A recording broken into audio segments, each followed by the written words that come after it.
Today we are going to be analysing and looking at the poem called If by Rudyard Kipling.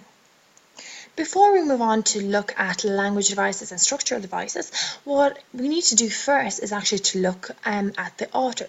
So his first and actually full name was Joseph Rudyard Kipling, and we can see that he was born in 1865 and he died in 1936, just before the Second World War. He was an English short story writer, poet and novelist. And what is important is that he was actually born in India, in Bombay, which at that particular time belonged to Britain because of colonisation. When he was 5 years of age, his family moved to England, and obviously Joseph came with his family. He was awarded a Nobel Prize later in his life for literature in 1907. What I think is quite important to note, and is actually very important for this particular poem, is that Kipling was also offered a knighthood on several occasions, but he declined this honour. So we can see that the poet himself was quite humble and did not particularly want the recognition that possibly he deserved. So, looking at the poem, we are going to be analysing the poem using the acronym SLIME. And just to remind yourselves what the SLIME actually stands for. So structure, language, imagery, meaning and effect. Today this particular screencast is going to be focusing structure, language, meaning, while you yourself are going to be analysing and looking at imagery and the effect that this particular poem creates to you and the audience. Okay? So, before we analyse this particular poem, I want you to read it out loud and look up the words you may not understand. This is very important because poems are not supposed to be read but rather heard. So once you've done that, I want you to hit play once again, and we are going to be continuing with our analysis. Best of luck reading your poem. Welcome back.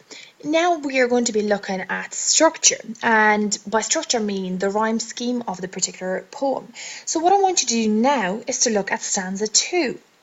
Read it first, and I'll give you a couple of minutes to draw in your anthologies or on a piece of paper what you think the particular rhyme scheme is for this stanza. Once you've done that, once again hit play of this screencast, and we are going to be discussing the rhyme scheme. So let's look at the rhyme scheme. Hopefully you should have something which looks like this. So for example, if you can dream and not make your dreams your master, so master, let's highlight that and write A beside it. We can see that master rhymes with disaster, so disaster should also be A. Then looking at aim, which rhymes with same, that should be B. Spoken and broken obviously rhyme together, so they're C. Fools and tools are D. So you can see that the rhyme scheme is A, B, C, D, C, D. When also looking at structure, we are looking that this particular poem does actually have single sentence lines. So for example, it does not have any enjambment. So you might be wondering, what is enjambment? And enjambment is very simple. It's just a continuation of a sentence or a clause over a line break. So for example, if you had a line which continued into second line without any punctuation at the end of the line, that would be enjambment. And also looking at caesura, which is also a structural device. So caesura is a strong pause within a line. And these are just some examples of caesura. So question mark in the middle of a sentence, a hyphen, exclamation mark, and there are others as well. So you can see that we have some hyphens in this particular poem. So caesura is singular, while caesura, which you add an E after the A, would be plural for caesura. So let's look at the language. Before we actually move on to annotating the poem, count how many times the poet uses the word if. Why do you think he keeps repeating this particular word? Okay, so this is your next task. Count how many times he uses the word if, and then ponder upon this particular question. Once you've done and you think you have the correct answer, so now grab a highlighter or a pen and be ready to annotate your copy of the poem. Remember to grab a different color pen and not just your blue or black. So look at stanza 1. You can see that I have highlighted for you some ifs okay, which obviously the author uses quite a lot, as that is the actual name of the particular poem. So we can see the repetition of if in the poem creates suspense. The poet is piling on the conditions while delaying the consequence. We can see that it says, if you do this and this, if you do this and this, and you must do such and such. But he doesn't actually tell us yet what the consequences of something are. Okay, and also what I highlighted for you in blue is the imperatives. Remember, imperatives are command words. So what is quite interesting is that these particular imperatives do not feel commanding, but they are quite friendly and good-natured. We can see that the poet is giving us advice rather than telling us what to do. Stanza 2.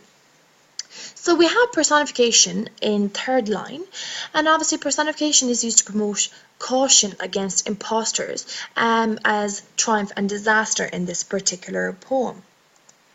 The capital letter is used when describing triumph and disaster, grab our attention and make it more memorable. While disaster is negative, triumph is positive.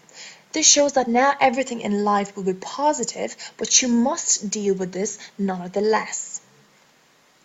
Stanza 3, we can see in yellow that we have some hints of recklessness in the area of gambling. So risk it all, chances must be taken, and life should not be mundane but lived to the full. So life cannot be boring, but do not be excessive as well. So therefore do not gamble everything as well.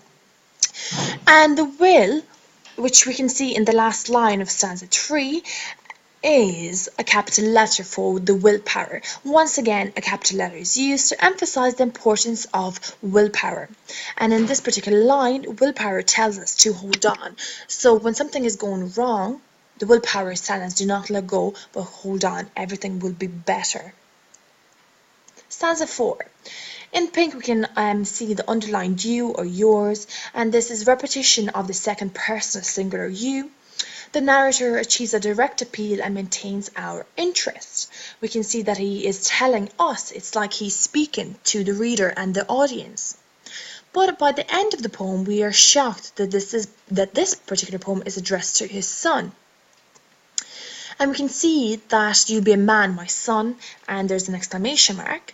That this exclamation mark can be seen as encouragement to take his advice. We also have a capital M for man, which shows that for Kipling to be a real man is of a great virtue.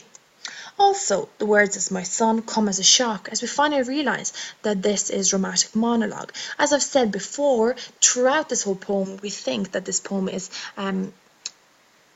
created because it relates to every single person, and that's what we feel, that this poem relates to so many things. However, we can see that this inspiration to Kipling came because he actually wrote this poem for his son. So for you that do not know what dramatic monologue is where a person speaks directly to another, for example, like a character in a play. And we're moving on to the meaning. So there are several meanings on this particular poem. So we can see that the poet sends us a message to remain humble, avoid extremes, but he's allowing us to gamble as well, but not overdo it. And also to find goodness even in the darkest circumstances. We can see the willpower, which is telling us to hold on, and also to give us advice and tell us what to do.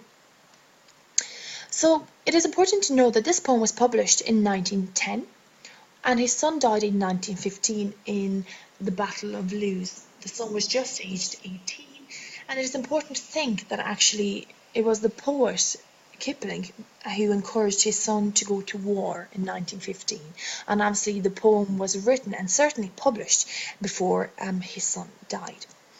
And it's up to you to actually think about the effect. So what do you feel when you hear this poem?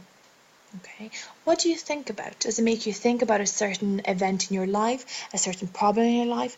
And also to remember to use the text when explaining your feelings. So remember to quote, okay, explain your feelings, but remember which phrase made you think about the particular feeling or problem that you might have. So I'm going to leave you now to ponder upon the effect and also to look at the imagery that this particular poem creates. Best of luck in your examinations.